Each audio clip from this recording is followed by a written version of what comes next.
Hey y'all, what's up? How y'all doing? I hope you guys are having a happy Sunday. Y'all, I am multitasking. I'm trying to get videos out. I'm trying to do parodies. I'm trying to get Super Bowl stuff together. Having a little shindig, okay, getting food and stuff like that prepared. Oh my God, like I'm tired as hell. But let's get into our video. I hope you guys are having a wonderful Sunday, okay? I'm not cooking traditional food today, y'all. I'm doing like all Super Bowl type food, like spinach dip. We got wings, we got some meatballs, all that type stuff. So that's my Sunday dinner today because my husband wanted Super Bowl food, so that's what we're doing.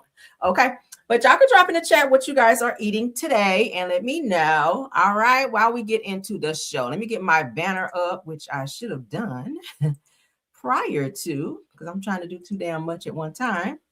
But again, thank y'all for stopping by. Now, our video is not going to be like super duper long, but long enough to give you guys some tea. I have uploaded some new parodies. For those of you that are enjoying the parodies, you guys can go over and check those out after the video, of course, unless you can multitask. All right. But let's get into our show. Shout out to all the top flight mods and everyone in the chat. Let's get into it. Everything said in this video is alleged and in my opinion and is used for various entertainment. Let's get into this first topic, honey. Cardi B is threatening to sue TMZ for a video that they released about her where she had a little interaction with a robot child. Let's get into it. All right. According to JViews Daily, let's get into it. So Cardi B has some words with TMZ. So let's go forward because we're going to look at the video first so y'all understand what we're looking at.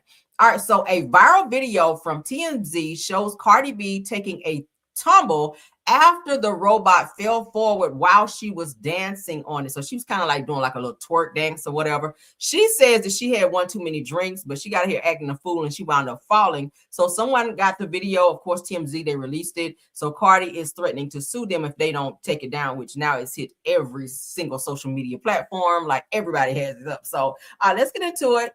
Get away from my man. Yeah. Build a man. Give him a lap dance. Not too much. Oh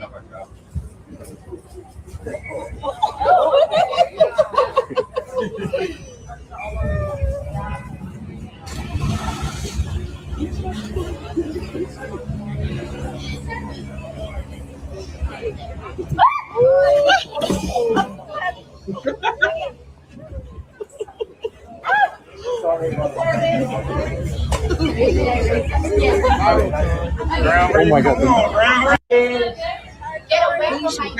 Sat down now. All right, so now here's what's being said. All right, so Cardi is telling TMZ, delete or I will sue immediately.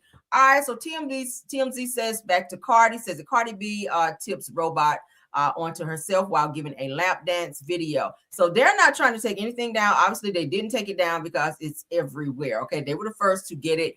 And when they shared it, so many other social media platforms picked it up and now it's become a viral video. So I don't know if she is still threatening to sue them or what's going to happen there. But as you guys can see, she had a little tumble trying to do a little nasty, freaky dance out there on the streets, being fast and grown and whatnot. But as you guys can see, that's what had happened with that. Okay, because that's a viral moment. Let's get into this next topic. Nene Child is mixing up one of my favorite drinks, honey, a rum punch. So she has her own signature rum punch. I'm gonna have to see what this rum punch is talking about. I'm gonna go look at the price on it, okay? Because I'm gonna only spend a certain amount of money on alcohol because I got a bar downstairs. We ain't about to be doing all that. Now I like to support folk, but Nene, if this damn rum punch is out of the range that I want to pay, I'm sorry, okay? Sorry, because I can go make some downstairs. But Nene has her own signature. The bottle is cute, okay, and that's one of the things I was looking at too. I'm like, oh my God, the bottle is so, I like super cute. Even if I drank all the rum punch in there, I would keep the bottle just because it's like super cute, okay. But she says, oh my God, it's finally here. Tropical rich rum punch, okay. A ready to serve cocktail is available now in 40 states and online, okay. She said, you got to try this. I'm sure you're gonna love it, and the bottle is so beautiful. It is, it really is, okay. She said the bottle to the link to purchases in her bio. So I have to find that link, okay?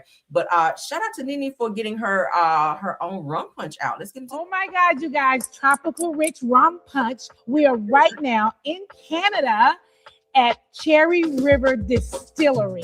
Oh, wow. This lid looks really good on there, doesn't it? I had no idea that it was a church. I love that it's a church. This is so unique and so different. It's just a blessing being here. I love that this family started from the bottom, started at 0, and now they're on 100. I love it. Cheers to health, wealth, and happiness. It looks good. Yes. I feel rich already. I think during break, lunch break. So that'd be perfect. Yeah, we You can talk with the police. If you would just...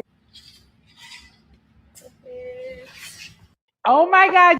Yes, okay. So her rum punch is out. We're gonna have to check it out to see. Right quick, I'm gonna look it up. All right, let me stop sharing. Let me look it up and see how much is Nene's rum punch. Let's see. Nene's rum punch. Let's see.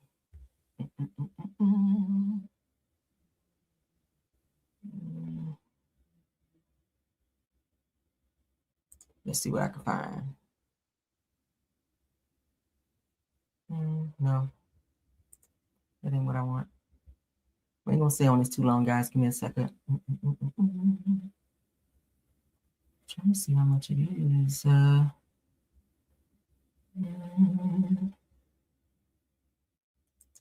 Let's see. Yeah, they're not showing it. I'll have to look it up later. I'll look it up, and then when I get the info, I'll bounce back and let you guys know. Okay, let's get through the show though.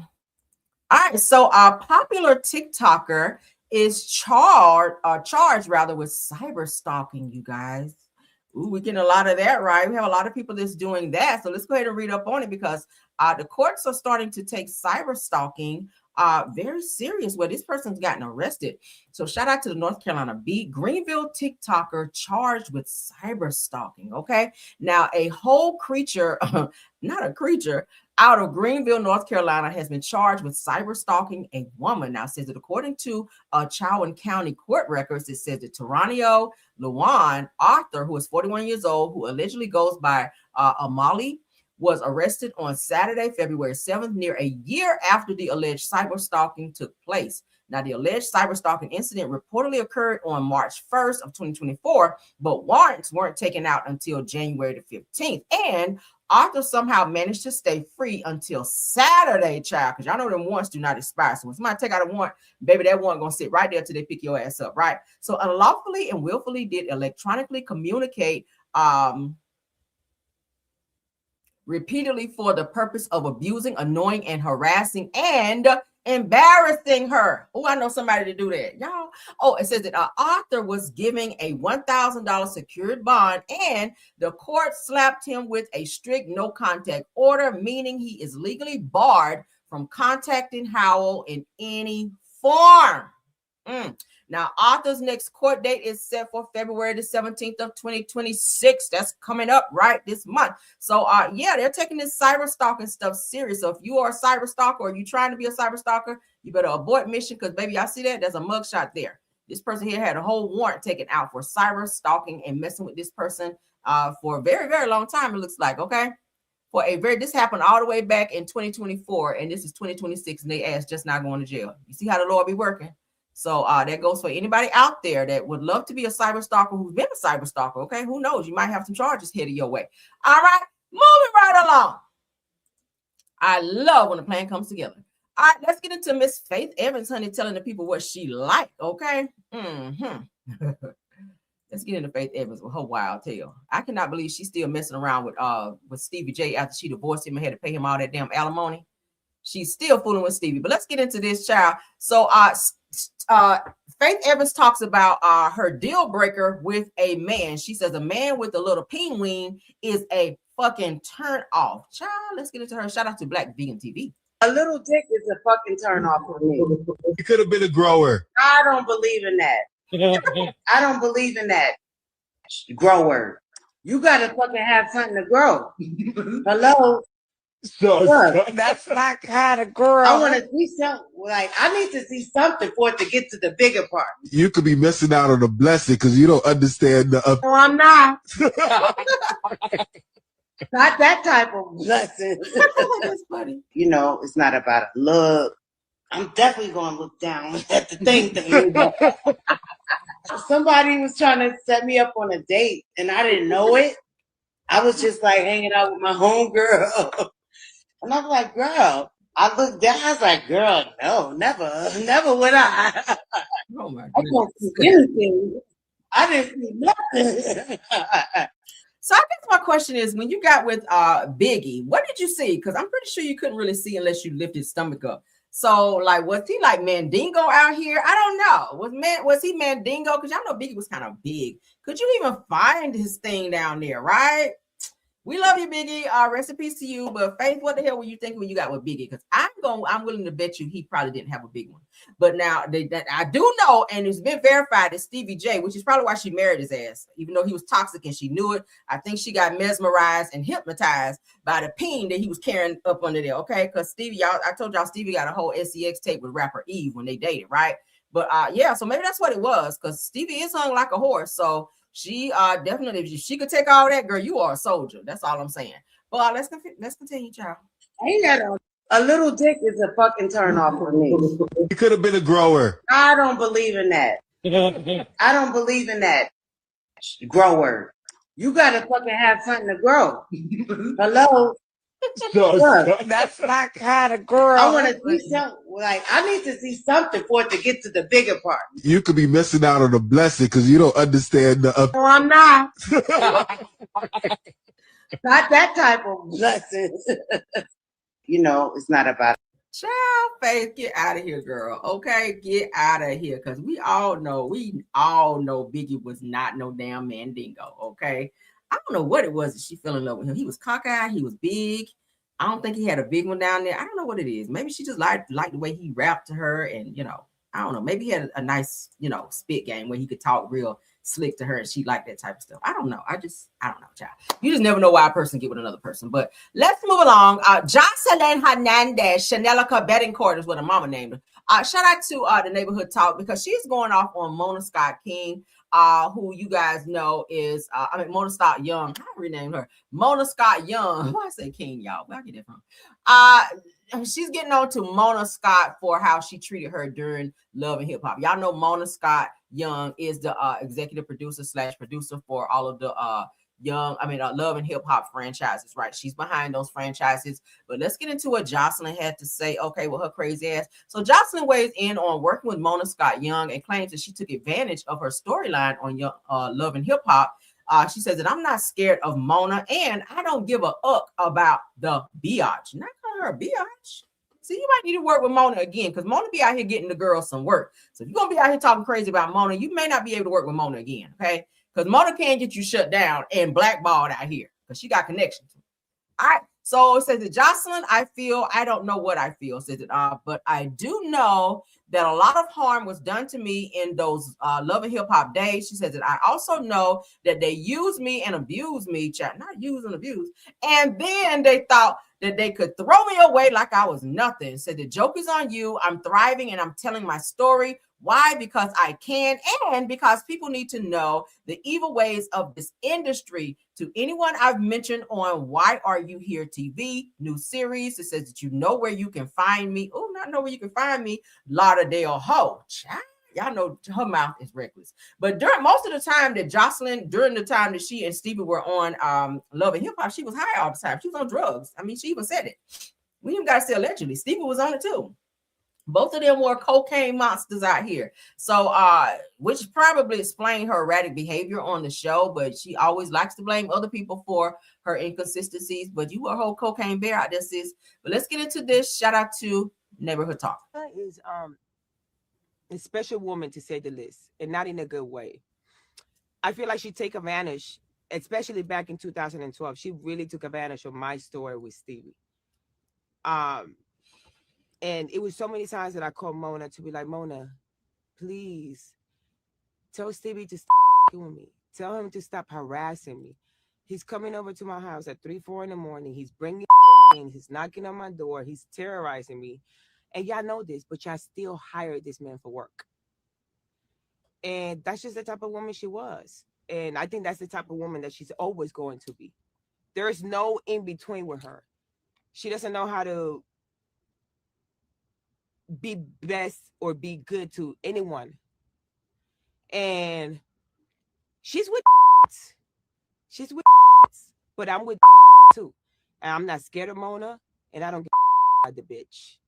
But I just knew it was a lot of things that were done under her watch, under her time, on her set, that should have been stopped.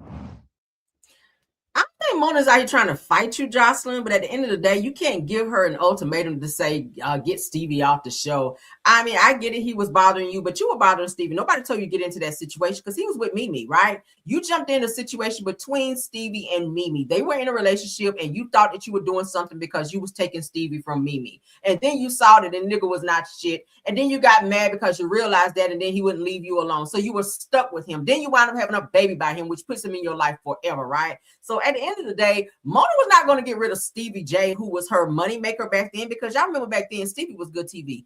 As annoying as he was, Stevie J was great TV, okay? The interaction, his facial expressions, the things that he said out of his mouth, even though it was annoying and it didn't make a lot of sense. You were like, did Stevie just say that? But it made great TV, right? Okay, especially when he was interacting with Benzino or when he and Joseline and even Mimi had their interactions. It was great TV back then. I ain't gonna hold you. I watched that toxic mess as well. But at the end of the day, I'm glad that you are allegedly off of drugs, Joseline, but your mouth is still reckless. And I really feel like you need to pipe it down just slightly, sis, because Mona Scott Young, she definitely still runs social media. Well, not social media, but she definitely does run reality TV, okay? Especially as related to like the Love and Hip Hop franchises and other shows that she's behind as well. And she has connections to other producers who could shut you down if you're trying to have a career in reality TV as well. So you don't want to put yourself in a situation by talking to someone who actually gave you a platform, because if it wasn't for Mona, we wouldn't know who the fuck you were. We would not know who no damn Joseline Hernandez was if it wasn't for Mona bringing you on Love and Hip Hop. That's how we came to know you, from being on the show, being toxic, being high and fighting everybody. We didn't know who you were, and we don't care who you are now. Moving right along, okay? You'll get more fame over here, child. Goodbye. All right, let's get into, as you guys know, Toya Bush Harris from Married to Medicine. Y'all know she already sat down. She and Eugene sat down with Carlos King. Another clip has been added to the Bravo Shade Room. We're going to take a look at it, where Toya Bush questions. Let's go ahead and share so y'all can see with me, because I like to show you guys when I'm looking at something. Y'all can see along with me.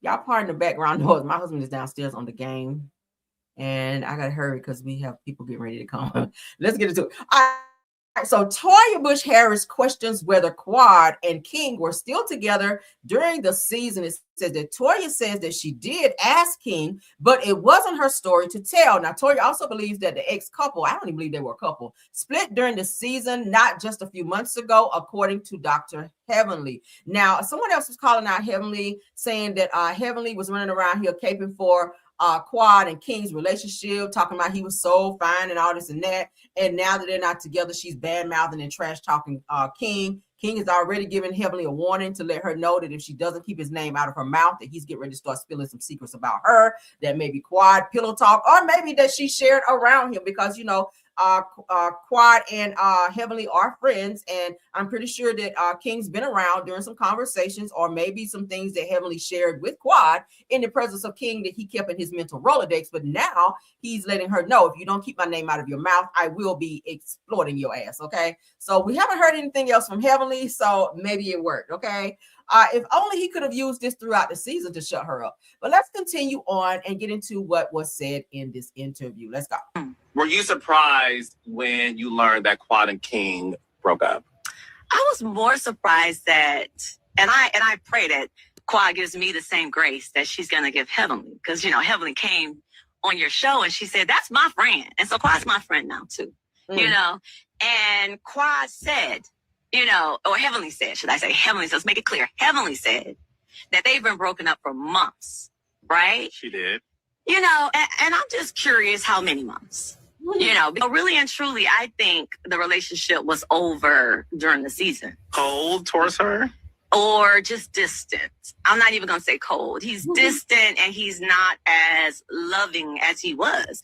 And you can see it. You know what I'm saying? And I think that the viewers are going to start seeing a different scenario with him as they continue to watch the show. And then you'll ask yourself, were they together? Because that's what I started at. Were you? I kept saying that King just kind of gave that look like he was just there. There was a huge disconnection between Quad and King. Now, there is a rumor out there, and I saw this somewhere, and I guess I'll go ahead and say it. It was said that Quad maybe paid King to be her boy toy for the season for her storyline because she really didn't have shit going on, and she really had to prove herself, being that she and Heavenly got together to get rid of Sweet Tea, that was originally Sweet Tea's storyline to talk about the whole baby situation. But since Quad and Heavenly got together to boot Sweet Tea and Dr. G off the show, Quad assumed Sweet Tea's storyline, and then it said, from what I was reading somewhere, I ain't gonna say the source because I don't want to blast this person, but it was said that Quad did pay King to like be her storyline, be her boy toy, kind of like how Kenya Moore do. Y'all know how Kenya kept having all these guys on the show, right? Y'all remember she had Matt, the guy Matt that bust her windows out, and then the other guy that was the tow truck driver. All of these guys are people that it said that Kenya was never in a real relationship with, that she just paid these people so that she could have a storyline. Because they don't have a storyline, they can't be on the show, right? And Quad was in danger of being kicked off the show, but she had someone like Heavenly to help her concoct this situation, who stuck by her, who co-signed this fake bullshit that she was in. And now that they're not together, Heavenly is out here just talking all types of trash and talking out the side of her neck about King, the same person that you just love so much, right? But that's what the rumor is that Quad actually paid King to come on the show to be her boyfriend. And I said, damn, I didn't see a connection with the two of them. And that probably explains why. Let's continue though. Because that's what I started asking King myself. Did you ask him yourself? I did, but it's not my business to tell. I think that is something that, you know. Hi, Quad. Yeah. I'll call you. He has developed relationships to the point where, thank you, King, shout outs to, you know, giving my son one of the best birthday gifts ever. And I appreciate him. He's been there for my husband. They have celebrated Father's Day together. He was there at my husband's birthday. And he's become a good friend. You know, and I don't want y'all to think that we go around befriending. No, Quad brought him to us, okay? And he's a nice guy. And I hate that this season is so hard for him because really and truly, and her. But because that's what I started at. But that's what you get when you out here on some fake mess, okay? She talked all that shit about Sweet Tea, and now look at you this season. You bombed out, and now your slip is showing. And now she's tucking her tail. You didn't hear anything from Quad, right? She did respond by saying, oh, yeah, it was a mutual decision for us to break up. I don't even feel like y'all were together. How can you break up when you're not together? This man didn't even acknowledge y'all were in a relationship. He called it a situation. That's just how much he cared about what you guys had by calling it and tagging it as a situation. Like that right there alone lets you know he didn't give no fucks about Quad. But let's continue. Solicited King's service because he owns a luxury car he works for, he doesn't own, dealership. Yes. And he did a surprise for your son. Do you think you broke the girl code by keeping in touch with your friend's ex-man? You know, I don't keep in touch. I do not have his phone number. I do not have his DM. I know what his DM is. Are you still following him? Yes, absolutely. Absolutely. You don't think you should follow him? Eugene and him are good friends. But are y'all good friends? Am I good friends? With King. I'm about as good of a friend with King as I am with Quad. Me and Quad are just getting our relationship together. So come on now. Now you know that shit. Okay, that's like that God forbid, you know, the day we good, tomorrow we not. So I'm not doing all that. You know, now Simone went and unfollowed Jackie the other day, but I don't. So if your homegirl, let me ask the question. If your homegirl is dating a guy, she break up with said guy that she brought around your friend group and they broke up, is it okay for your homegirl to still follow said guy that you broke up with? I mean, y'all let me know. Let me know if it's okay. Say you and your homegirl, y'all hanging out. She brought this guy that she's seeing into your friend group. You guys hang out. Y'all been on trips together. Y'all been around each other. They've been in each other's houses. Your homegirl break up with said dude. Is it okay for you, the female, to continue to follow said dude after the relationship has ended between old boy and your homegirl? Put in the chat and let me know what y'all think about that while we're still finishing this. Unfollow people, okay? It ain't that deep, okay? I just mute you. I will mute your story. Soliciting.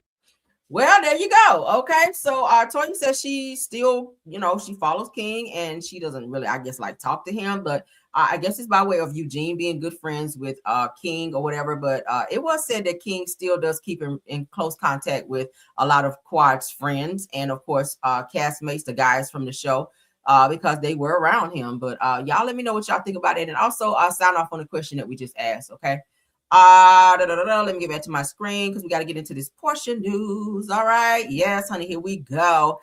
So we talked about this situation with Portia's home that she's staying in. Well, it's not her home yet. She's working towards trying to make it her home. All right. It is still Simon's home until Portia's able to refinance the home and put it into her name, which is what the courts asked her to do. She has 24 months to do so. And if she's not able to do that, she has to move out of the home. The home will have to be sold and the equity would need to be split between she and Simon. The house is a $7 million home. Portia's mortgage payments is like, I think they said $15,000 something a month. And she is currently behind 2 months house payment behind right now in that home. As I told you guys yesterday, that she was asking the courts to please hold off and allow, not courts, but banks to allow her to make those payments or catch those payments up once the show starts back, which is Real Housewives of Atlanta. All right, let's get into this update that I found according to Real Housewives of Atlanta. Let's go. I'm gonna read it from my phone because it's kind of small there. All right, and I can't make it big, and y'all know we love big, right? All right, so let me get on that. Okay, so as you guys can see on my screen, a judge, honey, has ordered Porsha Williams to either sell her marital home or pay off the liens attached. So not only is she 2 months behind on the mortgage for that home that she refuses to move out of, that is said to be Simon's home, okay? The home that she and Simon shared, there are liens, okay, plural. That means liens, there's more than one lien attached to that home. So Porsha now has to pay off the liens or sell this home. Y'all hear this? Now, as many know, they said that Porsha received the property in her divorce from Simon Gubadia. Said since then, 3 liens, you guys, have been placed on the $7 million estate. Now, with Simon now deported, he has made it very clear that he will not be contributing financially, leaving Porsha solely responsible if she wishes to maintain her lavish lifestyle. Now, in an effort to resolve the issue, Porsha recently listed the previous home, okay, which she already sold, for $1.9 million. That's the home that she bought when she and Cordell Stewart got divorced. Her mother, Diane, was staying in that home. That home has now sold, the $1.9 million home, which I said yesterday she should have moved her ass in there, renovated that house, and not even had a house payment at all. But she is on her head to have this $7 million home that she cannot afford. Okay. So let's continue. Porsha recently listed the previous home for $1.9 million, and many speculate that she plans to use the proceeds to cover the liens on the marital residence. Well, obviously not, because I'm gonna be honest with you, you're 2 months behind in terms of the mortgage. And if you have 3 liens on that house as well, yes, the liens have to be paid, but the bank, how long are they gonna wait for you to pay this house, pay these, catch up these payments? Because usually after like 2-3 payments, they start the foreclosure process, correct? I ain't never been foreclosed, but I just know that's the process. If you own a home, they'll give you like a month. If you get behind a month, they may work with you. She's now behind another month. Real Housewives of Atlanta, I don't think they're supposed to be back until March, April. So that's what, 4 months now? That will put her behind, including 3 liens. Like, girl, if you don't move your ass up out of this house already. So in order for her to acquire this home into her name, she first has to pay off 3 liens that are sitting on this property.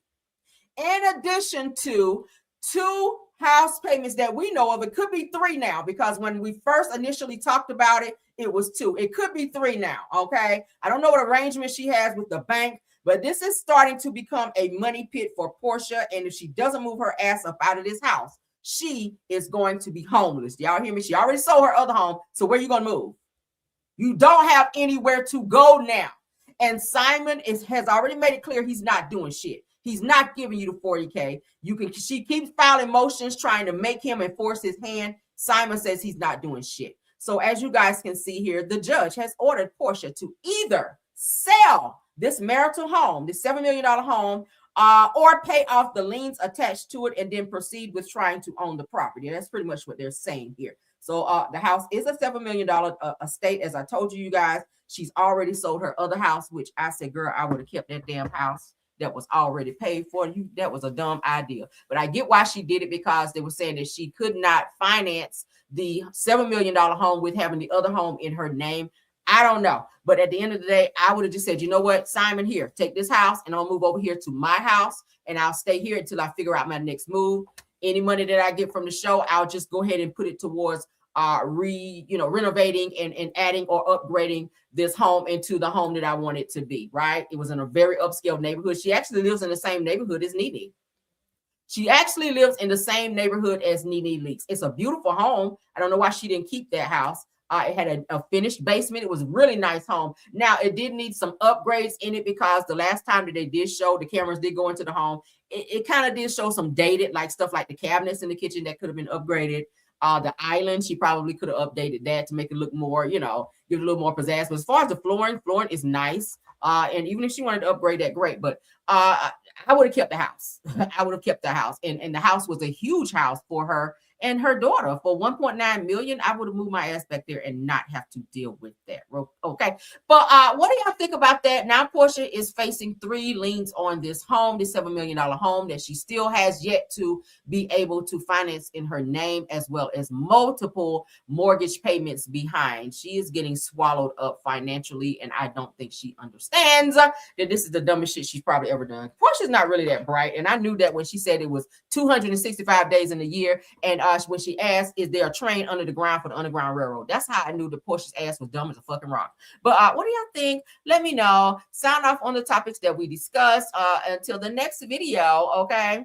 I got Rails World up there. It's all good. Until the next video, I will see you guys later, okay? Let me look at some comments right quick before we go. Let's look at some comments. Caramel Kisses says that she lived I didn't catch that. I think she was still typing. We'll come back to it, okay? Valerie Relly says that she lives in Midtown now. Nene does. Okay. So maybe she moved since the last time, because I don't be keeping up with Nene like that. But I do remember that at one point in time, Porsha did move into Nene Leakes' home area. Okay. Cassandra said that most homeowners don't enter formal foreclosures until they're about 3 to 6 months behind on their mortgage. Okay, well, I ain't never been foreclosed, thank the Lord.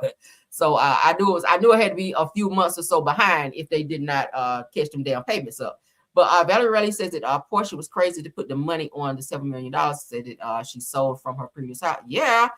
Said that she had other expenses in the house. Porsha will be, yeah, she's not smart money wise at all. Sylvia Blow said, what a mess. Absolutely. It's an absolute mess. Absolute mess. Okay. Said good for her. Wish her the best. I mean, I wish her the best, but I think the Porsha just, I don't know. I think she's so focused and fixated on trying to prove that she can live in a certain tax bracket. And really, you can't, baby. You got to crawl before you can walk. Okay. You don't have $7 million money right now. You might need to bump it down to like a $1 or $2 million home, if that. Okay. I'm just saying, okay. Deborah Holder says that I will sell the home and buy another nice home. She still can afford a beautiful home. Yeah, just sell that shit and get the equity, get your part of the equity and go and find your home. I would not try to stay there, because it's like one situation after the other. And she's going to look up and she's going to be so many millions of dollars in debt with this damn house, and it ain't worth it. Okay. I think Simon left some bad karma behind for her ass. Carla Van Zandt said that she needs to swallow her foolish pride and give it up. Absolutely. Absolutely. I agree. Cassandra says that if Porsha got the equity from the old home, where is the money going? She probably spending it on getting her body done, because I did see she got some nips and tucks and stuff done. All right, y'all know Porsha love a little nip and tuck and a vacation and buying labels. Okay, she don't look like she's very smart with money. ABG says that I would find me a house that's within reason, and mother tried to live like the okay. Yeah, absolutely. We're on the same page, honey. We are here. Cassandra said to sell the home, Porsha. You can't afford it and keep up the maintenance. All right, girl. You shouldn't be out there sweeping around the pool. You should have somebody doing that for you. But maybe she's trying to prove to Simon that she just ain't moving up out of here. Okay. I don't know. All right, so Caramel Kisses says it when you live above your means. Absolutely. All right, so we are going to get off here now. Thank you guys so much for coming over and supporting the video. What you say, Rose? Rose said that she will be moving, trust and believe. Oh, yeah, she definitely going to have to move. I don't see her financing this home. I don't see the bank probably allowing her to finance a home, being that they see she can't afford it now because, shit, you already several months behind. So it's weird for you to go to them and say, hey, yeah, I want to finance this house in my name. They go like, but you are already behind over here, right? I don't know. But let's continue on. And please don't forget to like the video, share the video, subscribe to the channel. Also subscribe over to Rails World as well. I'm going to try to put something over there today. If not, I've already started uploading parodies over there. So if I don't get a video over there today, definitely tomorrow. My day is starting to get very busy, so I got to get off here so I can get ready for the Super Bowl situation, child. And y'all keep your notifications on. And when I pop in, child, I'll pop in. I'll just have to do it that way because I don't know. I'm gonna be entertaining and making drinks and stuff like that. All right, but love you guys down. Thank you to my top flight moms, Stephanie Thomas, Rose Armstead, True TV Podcast. Thank you guys for doing an awesome job. Thank you to all my Caramelians. Thank you to everybody in the bushes and everyone watching. Okay, until the next video. Bye.